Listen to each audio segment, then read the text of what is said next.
नमस्कार दोस्तों, कैसे हो आप सब। मेरा नाम विशाल है। मैं आपको भूत या घटना पर आधारित कहानी सुनाने जा रहा हूं। आपको कहानी अच्छी लगे तो वीडियो को लाइक और चैनल को सब्सक्राइब करें। चलो कहानी शुरू करते हैं। रात का समय था। दिसंबर की ठंडी हवा पहाड़ों को चीरती हुई गुजर रही थी। बर्फ लगातार गिर रही थी और सड़कों पर सफेद चादर बिछ चुकी थी। ट्रक धीरे धीरे तंग मोड़ों से गुजर रहा था। ट्रक चला रहा था बलवीर सिंह, जिसे लोग बल्ली ड्राइवर कहते थे। 16 साल का अनुभव और हिमाचल की हर सड़क की मोड़ दर मोड़ जानकारी। उस रात वह शिमला से कुल्लू की ओर जा रहा था। ट्रक में सेब के खाली क्रेट्स थे जिन्हें वापसी में भरना था, पर मौसम ने जैसे सारा रास्ता निगल लिया था। नजदीक 5 फीट तक की चीज भी साफ नहीं दिख रही थी। बलवीर ने रेडियो चालू किया। पहाड़ी गीतों के बीच हल्की हल्की खड़खड़ाहट सुनाई दे रही थी। अरे, ये क्या सिग्नल भी जा रहा है? उसने बड़बड़ाते हुए रेडियो पर हाथ मारा। उसी वक्त उसे सामने सड़क के बीच में कुछ दिखा। एक सफेद साया, जैसे कोई औरत हो। बाल खुले, साड़ी हवा में लहरा रही थी। बलवीर ने अचानक ब्रेक मारा। ट्रक जोर से झटका खाकर रुक गया। उसका दिल जोर जोर से धड़क रहा था। अरे, ये बीच सड़क में कौन है? उसने हेडलाइट्स की रोशनी में देखने की कोशिश की, पर जैसे ही उसने बाहर झांका, वो औरत गायब थी। उसने शीशे से बाहर देखा, कुछ नहीं था। शायद बर्फ के धुंधलके में आंखों का धोखा, उसने खुद को समझाया और ट्रक दोबारा चालू किया। लेकिन जैसे ही ट्रक आगे बढ़ा, पीछे से किसी ने केबिन के दरवाजे पर थपकी दी। धक धक धक। बलवीर का गला सूख गया। उसने पीछे मुड़कर देखा, कोई नहीं। कौन है ओए? उसने चिल्लाकर कहा। सन्नाटा, सिर्फ इंजन की घरघराहट और हवा की सीटी। उसने झट से रियरव्यू मिरर देखा और फिर उसका खून जम गया। वो सफेद साड़ी वाली औरत अब ट्रक की पिछली सीट पर बैठी थी। उसका चेहरा पूरी तरह पीला, आंखें काली गहराइयों जैसी और होंठों पर एक डरावनी मुस्कान। बलवीर ने घबराकर ब्रेक मारा। ट्रक बर्फ में फिसल गया और किनारे जा अटका।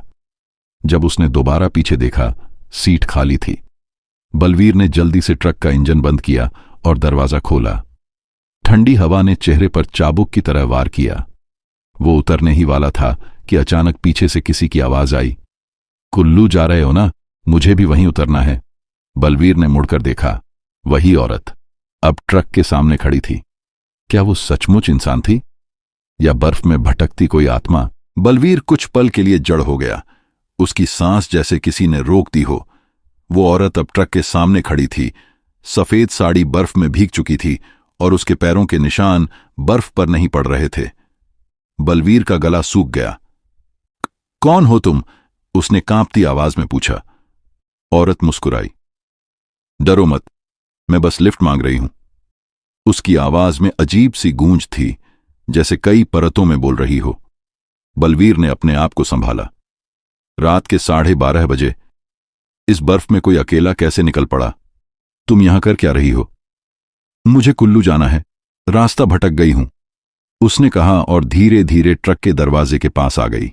बलवीर ने पीछे हटने की कोशिश की, लेकिन उसके हाथ जैसे स्टीयरिंग से चिपक गए थे। औरत बोली, क्या तुम मुझे छोड़ नहीं सकते? बलवीर कुछ कह पाता, उससे पहले ही उसने ट्रक का दरवाजा खोल दिया और अंदर बैठ गई। ट्रक के अंदर ठंड अचानक बढ़ गई। सांस से धुआं निकल रहा था। बलवीर ने हिम्मत करके इंजन स्टार्ट किया। ट्रक धीरे धीरे आगे बढ़ा। कुछ मिनट तक दोनों खामोश रहे, सिर्फ इंजन की घरघराहट और बर्फ के टायरों से रगड़ने की आवाज। बलवीर ने चुप्पी तोड़ी। कहां उतरना है तुम्हें? वो बोली, बस देवकुंड मोड़ तक छोड़ दो। बलवीर ने भौहें चढ़ाईं। देवकुंड मोड़? वो जगह तो सालों से बंद पड़ी है। वहां कई हादसे हो चुके हैं। लोग कहते हैं वहां भूत बसता है। देवकुंड? वो रास्ता तो बंद है ना? औरत ने ठंडी नजरों से उसे देखा। तुम रास्ता देखो, बात मत करो।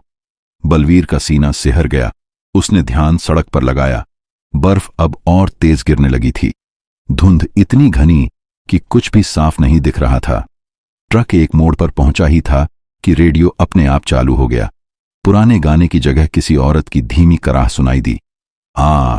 मुझे छोड़ दो, मुझे जाने दो। बलवीर ने तुरंत रेडियो बंद किया, लेकिन जैसे ही उसने बटन दबाया, वो औरत उसके बिल्कुल पास झुक गई और फुसफुसाई, डरो मत, मैं बस एक सवारी हूं। उसकी आंखों से जैसे काला धुआं निकल रहा था। बलवीर ने घबराकर ट्रक की स्पीड बढ़ाई, पर अगले ही मोड़ पर सड़क के किनारे एक बोर्ड दिखा, देवकुंड मोड़ आगे है, दुर्घटना क्षेत्र। वो औरत मुस्कुराई। यहीं उतरना है। बलवीर ने ब्रेक लगाया, पर ब्रेक काम ही नहीं कर रहे थे। ट्रक बर्फ से ढके मोड़ पर फिसलने लगा। इंजन की चीख, टायरों की जलती गंध और बलवीर की चीख एक साथ गूंज उठी। क्या बलवीर उस मोड़ से बच पाएगा, या वही मोड़ उसका आखिरी पड़ाव होगा? ट्रक बर्फ पर फिसलता हुआ नीचे की ओर जा रहा था। बलवीर ने स्टीयरिंग को पूरी ताकत से मोड़ा, लेकिन टायर बर्फ में धंस चुके थे। इंजन की आवाज किसी घायल जानवर की तरह कराह रही थी। हे भगवान! उसने दांत भींचे। ट्रक ने जोरदार झटका खाया और फिर किसी तरह साइड की बर्फीली दीवार से टकराकर रुक गया। कुछ सेकंड तक बलवीर हांफता रहा। दिल इतनी तेजी से धड़क रहा था कि उसे खुद अपनी धड़कनें सुनाई दे रही थीं। उसने धीरे से बगल की सीट देखी। वो औरत गायब थी। बलवीर ने केबिन का दरवाजा खोला और बाहर झांका। धुंध और बर्फ के बीच कुछ भी दिखाई नहीं दे रहा था। उसने अपनी टॉर्च निकाली और आगे बढ़ा। सामने सड़क के किनारे एक पुराना साइन बोर्ड झूल रहा था, देवकुंड गांव, 2 किलोमीटर। उसने सोचा, अगर गांव 2 किलोमीटर है तो वहीं चलकर मदद मांग लेता हूं। ट्रक का इंजन बंद था और वो जगह इतनी वीरान कि दूर तक बस हवा की सिसकियां सुनाई दे रही थीं। चलते चलते उसने देखा, सड़क किनारे किसी के पैरों के निशान हैं। नंगे पैर, बर्फ पर भी बिना ढंसे हुए।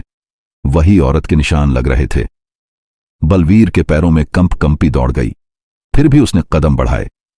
लगभग आधे किलोमीटर चलने के बाद उसे एक टूटी हुई झोपड़ी दिखी। छत बर्फ से ढकी हुई थी और दरवाजा आधा टूटा हुआ। वो धीरे धीरे पास गया और दरवाजे को धकेला। अंदर अंधेरा था। सिर्फ एक कोने में लाल चुनरी टंगी हुई थी। नीचे कुछ मुरझाए फूल और दिया बुझा पड़ा था। दीवार पर कालिक से लिखा था, यहां मत रुकना, वो लौट आती है। बलवीर का दिल धक से रह गया। उसने पीछे मुड़ना चाहा, तभी झोंपड़ी के अंदर से किसी के हंसने की आवाज आई, धीमी पर बहुत पास से। हाँ, वो पलटा और देखा, वही सफेद साड़ी वाली औरत कोने में खड़ी थी। तुम फिर आ गए? उसने बर्फ जैसी ठंडी आवाज में कहा। बलवीर पीछे हटता गया। तुम इंसान नहीं हो। वो आगे बढ़ी। मैं इंसान थी। इस सड़क ने मुझे मारा, तुम्हारे जैसे ड्राइवरों ने। उसकी आंखों से अब काला धुआं और खून के आंसू टपक रहे थे। हर साल कोई ना कोई ड्राइवर यहां मरता है और मैं उसे अपने साथ ले जाती हूं। बलवीर ने चीखते हुए दरवाजे की ओर दौड़ लगाई, लेकिन बाहर कदम रखते ही सड़क गायब थी। बस एक गहरी खाई थी जिसके नीचे कुछ भी नहीं दिखता। औरत झोपड़ी से बाहर निकली और बोली, अब तुम्हारी बारी है। अचानक हवा का झोंका चला और बलवीर ने अपना संतुलन खो दिया। वो खाई के किनारे झूल गया। पैर फिसल रहे थे। उसने ऊपर देखा। औरत अब उसके ऊपर खड़ी थी, चेहरे पर शैतानी मुस्कान। देवकुंड में स्वागत है, उसने कहा, और बलवीर का हाथ धक्का देकर छोड़ दिया। वो नीचे अंधेरे में गिरता चला गया। चीख की गूंज पहाड़ों में खो गई। लेकिन क्या वो सचमुच मर गया, या देवकुंड का रहस्य अब कुछ और रूप लेने वाला था? बलवीर को लगा कि वो गिर रहा है, बहुत नीचे, अनंत अंधेरे में। चारों ओर बस सन्नाटा और कान फाड़ देने वाली सीटी जैसी आवाज। पर कुछ देर बाद अचानक सब थम गया। उसने आंखें खोलीं। वो जमीन पर लेटा था, बर्फ पर नहीं, बल्कि किसी काली सूखी मिट्टी पर। आसपास कोई बर्फ नहीं थी, न हवा की ठंडक, सिर्फ घुप अंधेरा और धुआं। उसने धीरे से उठने की कोशिश की। बदन में दर्द था, पर हड्डियां टूटी नहीं थीं। मैं जिंदा हूं, उसने खुद से बुदबुदाया। उसे पास ही अपना ट्रक दिखा, बिल्कुल सही हालत में, हेडलाइट जल रही थी। यह कैसे मुमकिन है? वो ट्रक के पास गया और केबिन का दरवाजा खोला। सीट पर किसी ने ताजा लाल चुनरी रखी थी। वो चुनरी उसी औरत की लग रही थी। उसके नीचे एक पुराना ड्राइविंग लाइसेंस पड़ा था। नाम बलवीर सिंह, मृत्यु तिथि 12 दिसंबर 1918। बलवीर की सांस अटक गई। ये तो मेरा ही नाम है। लेकिन 1998, उसने सिर झटक दिया। नहीं, ये सपना है। वो ट्रक में बैठ गया और इंजन चालू किया। इंजन चालू हो गया, जैसे कुछ हुआ ही ना हो। वो सड़क पर निकला, लेकिन यह सड़क वैसी नहीं थी जैसी पहले थी। अब वो सड़क काली मिट्टी की थी और चारों ओर सूखे पेड़, न बर्फ न आसमान, बस धुंध में तैरता लाल सा उजाला। सड़क पर एक बोर्ड दिखा, देवकुंड से वापसी नहीं होती। बलवीर ने ट्रक रोक दिया। ये क्या जगह है? तभी ट्रक का रेडियो अपने आप चालू हुआ। किसी बूढ़े की भारी आवाज आई, जो एक बार इस सड़क पर मरता है वो हर नए ड्राइवर को यहां खींचने आता है। बलवीर के माथे पर पसीना आ गया। नहीं, मैं कोई भूत नहीं, मैं जिंदा हूं। उसने शीशे में अपना चेहरा देखा, लेकिन प्रतिबिंब गायब था। वो कांप गया। नहीं नहीं। ट्रक के बाहर कुछ आवाज आई, किसी और ट्रक की इंजन गूंज। उसने हेडलाइट से देखा, ऊपर की सड़क पर एक और ट्रक आ रहा था, ठीक उसी मोड़ पर जहां वो गिरा था। बलवीर ने हैरानी से देखा, ट्रक के अंदर कोई आदमी था और उसके बगल की सीट पर वही सफेद साड़ी वाली औरत। वो नीचे से चीख कर बोला, मत जाओ उस मोड़ पर, ब्रेक फेल हो जाएगा। पर उसकी आवाज ऊपर तक नहीं पहुंची। अगले ही पल ऊपर वाला ट्रक फिसल गया। वही हादसा, वही चीख। बलवीर ने नीचे गिरते ट्रक को देखा और खुद अपनी आंखों पर भरोसा नहीं हुआ, क्योंकि जो ट्रक गिरा था उसका ड्राइवर वही था, वो खुद। एक ही चेहरा, एक ही शर्ट, वही ट्रक, जैसे इतिहास खुद को दोहरा रहा था। बलवीर ने धीरे धीरे समझ लिया, वो अब देवकुंड सड़क का हिस्सा बन चुका था और अब उसकी आत्मा अगले ड्राइवर का इंतजार करेगी। पर यह सिलसिला कब शुरू हुआ? कौन थी वह औरत जिसने यह श्राप फैलाया? बलवीर अब उस अंधेरे लोक में फंस चुका था जहां समय जैसे ठहर गया था। चारों ओर वही लाल धुंध, सूखे पेड़ और दूर से आती किसी औरत की करुण हंसी। वो समझ चुका था, वो अब इंसान नहीं रहा। पर एक सवाल उसकी आत्मा को चीर रहा था, वो औरत कौन थी? उसने फिर से उस टूटी झोपड़ी की ओर कदम बढ़ाए जहां सब शुरू हुआ था। इस बार दरवाजा अपने आप खुल गया।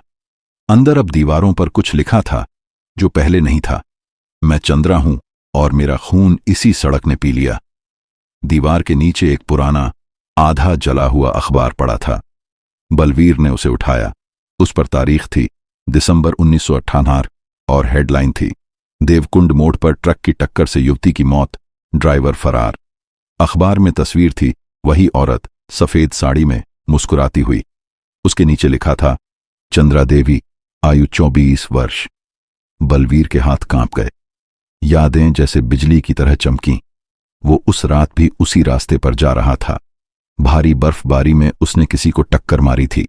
उसे लगा था कोई जानवर है, इसलिए वो बिना रुके निकल गया था। तो वो मैं था, उसने खुद से कहा। उसकी आंखों से आंसू बहने लगे, लेकिन अब वो आंसू नहीं, धुआं थे। झोपड़ी के भीतर एक आवाज गूंजी। अब याद आया। बलवीर ने मुड़कर देखा, चंद्रा उसके सामने खड़ी थी। अब उसके चेहरे पर क्रोध नहीं, बल्कि दर्द था। तुमने मुझे मारा, और अब हर ड्राइवर जो इस रास्ते से गुजरता है, उसका खून मैं नहीं, तुम लेते हो, उसने कहा। बलवीर ने सिर झुका लिया। मुझे माफ कर दो, वो एक हादसा था। हादसे माफ नहीं होते बलवीर, वो अधूरे काम होते हैं जो आत्माओं को बांध लेते हैं। चंद्रा की आवाज में सन्नाटा था। वो आगे बढ़ी और बोली, अब यह श्राप सिर्फ मुझसे नहीं टूटेगा। हर आत्मा जिसे तुम इस मोड़ पर गिरते देखोगे, वो तुम्हारे पाप का हिस्सा बनेगी। जब तक कोई तुम्हारी कब्र ढूंढकर सत्य उजागर नहीं करता, तुम यहां कैद रहोगे। पर मैं तो मर चुका हूं, बलवीर ने फुसफुसाया। मृत्यु अंत नहीं होती बलवीर, वो तो देवकुंड की शुरुआत है। उसने हाथ उठाया और अचानक झोपड़ी की दीवारें हिलने लगीं। बाहर बिजली की चमक और गरज ने पहाड़ों को हिला दिया। बलवीर का शरीर धीरे धीरे धुएं में बदलने लगा। नहीं, मुझ पर दया करो, उसने चीख लगाई। पर चंद्रा की आंखों में कोई दया नहीं थी, सिर्फ खालीपन। पल भर में वो गायब हो गई और बलवीर की आत्मा हवा में बिखर गई, जैसे राख। फिर सब शांत हो गया। बस हवा में एक फुसफुसाहट गूंजी, अब हर ड्राइवर मेरा नहीं, बलवीर का शिकार होगा। लेकिन कई साल बाद एक और ड्राइवर उसी रास्ते पर आने वाला था, जो अनजाने में इस चक्र को फिर शुरू करेगा। साल 2024, ठंडी दिसंबर की रात, बर्फ से ढकी वही सड़क, देवकुंड मोड़। अब यह रास्ता बंद माना जाता था, लेकिन कुछ ट्रक ड्राइवर फिर भी शॉर्टकट के लिए इसे इस्तेमाल करते थे। उस रात एक नया ट्रक धीरे धीरे पहाड़ों पर चढ़ रहा था। ट्रक, हाँ, वही नंबर जो बलवीर के ट्रक का था। इसे चला रहा था राजेंद्र ठाकुर, उम्र 28। वो शिमला से मंडी की ओर जा रहा था। ट्रक में सेब की पेटियां भरी थीं। उसके साथ उसका दोस्त और हेल्पर सुरेश भी था। भाई, ये रास्ता सही नहीं लग रहा, सुरेश ने कहा। लोग कहते हैं यहां हादसे होते हैं। राजेंद्र ने हंसते हुए कहा, भूत वूत कुछ नहीं होते, बस मौसम खराब है, डर मत। बर्फ धीरे धीरे बढ़ रही थी। ट्रक की हेडलाइट्स में बस सफेद धुंध नजर आ रही थी। रेडियो पर पुराना पहाड़ी गाना चल रहा था। सब कुछ ठीक लग रहा था, जब तक कि सड़क के बीचों बीच एक आदमी का साया नहीं दिखा।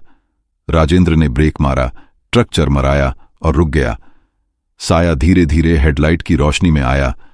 एक आदमी, पुराने ऊनी कपड़ों में, चेहरे पर गहरी झुर्रियां और आंखें जैसे कोयले की तरह काली। कौन हो तुम? राजेंद्र ने खिड़की खोलकर पूछा।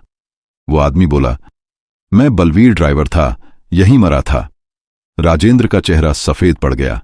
सुरेश कांप उठा। ये क्या बोल रहा है? बलवीर आगे बढ़ा और बोला, इस मोड़ पर रुकना मत, वरना नीचे गिर जाओगे। सड़क अब जिंदा नहीं है। राजेंद्र को गुस्सा आया। बाबा, हमें डराने की जरूरत नहीं, हम काम पर हैं। बलवीर मुस्कुराया। काम पर ही तो था, मैं भी, इतना कहकर वो धुंध में गायब हो गया। राजेंद्र ने इंजन चालू किया। चलो, पागल बूढ़ा होगा। ट्रक आगे बढ़ा, लेकिन जैसे जैसे वो मोड़ के करीब पहुंचे, सड़क बदलने लगी। सड़क के दोनों ओर बर्फ की जगह अब काली मिट्टी थी और पेड़ों की शाखाएं अपने आप हिल रही थीं। रेडियो बंद था, पर किसी औरत की आवाज गूंज रही थी, देवकुंड में स्वागत है। सुरेश ने कांपते हुए कहा, भाई ब्रेक लगाओ। राजेंद्र ने ब्रेक दबाया, पर ब्रेक काम नहीं कर रहे थे। स्पीड बढ़ती जा रही थी। हे भगवान! अचानक ट्रक के आगे वही सफेद साड़ी वाली औरत आ गई। राजेंद्र ने स्टीयरिंग घुमाया, लेकिन बर्फ में टायर फिसल गए। ट्रक घूमता हुआ किनारे से टकराया और आधा हिस्सा खाई के ऊपर लटक गया। सुरेश चिल्लाया, बाहर कूदो। राजेंद्र ने दरवाजा खोला और जैसे ही बाहर निकला, उसके सामने वो औरत खड़ी थी। तुम फिर आ गए? उसने ठंडी मुस्कान के साथ कहा। राजेंद्र ने घबराकर पीछे कदम लिया। कौन हो तुम? मैं चंद्रा नहीं हूं, वो बोली। मैं बलवीर की आत्मा हूं। राजेंद्र ने देखा, वो औरत अब पुरुष के चेहरे में बदल रही थी। चेहरा बलवीर का था, लेकिन आंखें अब भी वही औरत जैसी। राजेंद्र चीख पड़ा। ट्रक नीचे खाई में गिरा, धमाके के साथ आग का गोला बन गया। ऊपर सड़क पर फिर वही सन्नाटा लौट आया। सिर्फ हवा ने धीमे से फुसफुसाया, एक और आत्मा जुड़ गई देवकुंड से। लेकिन इस हादसे का एक गवाह था, नीचे घाटी में खड़ा एक बूढ़ा साधु, जो इस श्राप को तोड़ने की कोशिश में था। देवकुंड की घाटी में उस रात आसमान पर बादलों का साया था। बर्फ धीरे धीरे गिर रही थी, पर घाटी के नीचे फैला धुआं किसी और लोक का आभास दे रहा था। एक झोंपड़ी के पास बाबा गंगाराम बैठा था, हिमालय के पुराने तपस्वी, जिनके बारे में कहा जाता था कि वो आत्माओं से संवाद कर सकते हैं। उन्होंने ही उस रात घाटी में जलते ट्रक की आग देखी थी। बाबा ने आंखें बंद कीं और मंत्र बुदबुदाया, ओम नमः शिवाय, देवकुंड का श्राप मिटे। हवा अचानक तेज चलने लगी, जमीन कांपने लगी और घाटी में से किसी औरत की चीख गूंजी, रोक दो उसे, ये श्राप टूटना नहीं चाहिए। बाबा ने दिए की लौ संभाली और बोले, चंद्रा देवी, तेरी आत्मा को शांति तभी मिलेगी जब सच सामने आएगा। बलवीर का पाप यहीं समाप्त होगा। उनकी आवाज जैसे पहाड़ों से टकराकर गूंज उठी। धीरे धीरे धुंध से दो परछाइयां उभरीं, एक चंद्रा सफेद साड़ी में और दूसरी बलवीर, जो अब धुएं का रूप ले चुका था। दोनों के चेहरे पर गुस्सा और दर्द था। बाबा बलवीर गरजा, यह मेरा इलाका है, यहां कोई श्राप नहीं टूटेगा। बाबा ने हाथ में ताबीज उठाया, तू अब आत्मा नहीं, बस अधूरा कर्म है। तेरा डर खत्म होगा, क्योंकि तेरी सच्चाई सामने आने वाली है। तभी घाटी के ऊपर के मोड़ से कुछ लोगों की टॉर्च की रोशनी दिखाई दी। वो पुलिस और रेस्क्यू टीम थी, जो राजेंद्र और सुरेश के हादसे की खबर पर आई थी। उनमें से एक जवान चिल्लाया, सर, यहां कुछ पुरानी कब्र जैसी चीज मिली है। बाबा गंगाराम उठे और उनकी ओर बढ़े। कब्र पर एक जंग लगी धातु की तख्ती पड़ी थी, जिस पर लिखा था बलवीर सिंह 1978। बाबा ने कहा, यही है वो जगह जहां से श्राप शुरू हुआ था। चंद्रा चीख पड़ी, नहीं, अगर यह कब्र खुली तो मैं मिट जाऊंगी। बलवीर ने भी गरजते हुए कहा, मुझे फिर से मरना नहीं। बाबा ने मंत्र दोहराया, ओम नमो भूतात्मने शांतिर्भवतु। अचानक तेज हवा चली। बलवीर और चंद्रा दोनों दर्द से तड़पने लगे। आसमान में बिजली कौंधी और घाटी के चारों ओर आग का घेरा बन गया। बाबा बोले, जिसने अन्याय किया उसकी आत्मा अब विश्राम पाएगी, और जिसने प्रतिशोध लिया उसे भी मुक्ति मिलेगी। चंद्रा की आंखों से आंसू बहने लगे।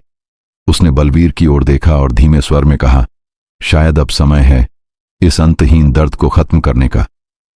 बलवीर ने उसकी ओर हाथ बढ़ाया और पल भर में दोनों आत्माएं एक सफेद रोशनी में विलीन हो गईं। आसमान साफ हो गया, बर्फ रुक गई। घाटी में वर्षों बाद सन्नाटा नहीं बल्कि शांति उतर आई।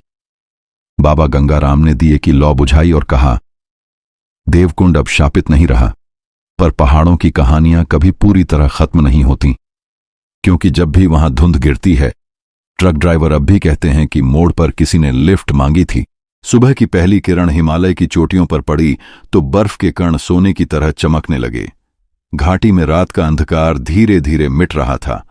बाबा गंगाराम ने अपनी आंखें खोलीं और देखा कि जहां रात को आग और आत्माएं थीं, वहां अब बस शांत सफेद बर्फ थी। रेस्क्यू टीम ने नीचे खाई से ट्रक का मलबा निकाला। अंदर 2 जले हुए शव थे, राजेंद्र और सुरेश के। लेकिन हैरानी की बात यह थी कि ट्रक का रजिस्ट्रेशन रिकॉर्ड में 1998 से बंद था। कागजात दिखा रहे थे कि यह वही ट्रक था जो बलवीर सिंह के साथ दुर्घटनाग्रस्त हुआ था। एक जवान बोला, बाबा जी, ये कैसे संभव है? इतने सालों पुराना ट्रक कैसे चल रहा था? बाबा मुस्कुराए, देवकुंड की सड़क पर समय कभी नहीं बीतता बेटा। जो एक बार यहां फंस गया वो हमेशा लौटता रहा, जब तक सच उजागर नहीं हुआ। उन्होंने दोनों मृतकों की आत्माओं के लिए मंत्र पढ़े। धीरे धीरे हवा में एक सुकून भरी सुगंध फैली, जैसे किसी ने वर्षों बाद प्रायश्चित किया हो। बाबा ने घाटी की मिट्टी उठाकर माथे से लगाई। अब यहां कोई नहीं मरेगा। उन्होंने कब्र के पास एक ताबीज गाड़ दिया और फुसफुसाए, बलवीर और चंद्रा, तुम्हें मुक्ति मिली। अब यह भूमि पवित्र है। कई साल बाद साल 2025। देवकुंड की सड़क अब मरम्मत होकर दोबारा खुल चुकी थी। पहाड़ों में यह अब शांत घाटी कहलाने लगी थी, पर कुछ पुरानी बातें अब भी लोगों के दिलों में गूंजती थीं। एक रात एक नया ट्रक ड्राइवर मोहन नेगी सेब लेकर मनाली जा रहा था। बर्फ गिर रही थी और वो रेडियो पर गाना सुनते हुए मुस्कुरा रहा था। सड़क पूरी तरह साफ थी, लेकिन जब उसने देवकुंड मोड़ पार किया तो उसने रियर व्यू मिरर में देखा। एक पल के लिए उसे लगा जैसे कोई पीछे की सीट पर बैठा हो। वो पलटा, वहां कोई नहीं था। वो हंस पड़ा, शायद कहानी का असर है। ट्रक आगे बढ़ गया, पर कुछ दूर जाकर रेडियो अपने आप चालू हुआ। एक मधुर धीमी स्त्री आवाज आई, धन्यवाद। हमें मुक्त करने के लिए। मोहन ने चौंक कर रेडियो देखा। चैनल बंद था। उसने बाहर झांका। आकाश साफ था, चांद पूरा गोल। हवा में एक सुकून भरा एहसास था। देवकुंड मोड़ अब डर का नहीं बल्कि मुक्ति की कथा बन चुका था। कहते हैं हिमाचल की घाटियों में आत्माएं इतनी पवित्र होती हैं कि वो बुराई से भी रोशनी पैदा कर देती हैं। देवकुंड की सड़क आज भी वहां से गुजरने वालों को सिखाती है, सच से भागो मत, वरना पहाड़ भी तुम्हें रोक लेंगे। कभी कभी रात में जब हवा चलती है तो ट्रक ड्राइवर कहते हैं, उन्होंने किसी को धीरे से यह कहते सुना, अब डरना नहीं, देवकुंड सो गया है। और फिर पहाड़ों में एक मधुर शांति गूंज उठती है। बलवीर और चंद्रा की आत्माओं की आखिरी फुसफुसाहट।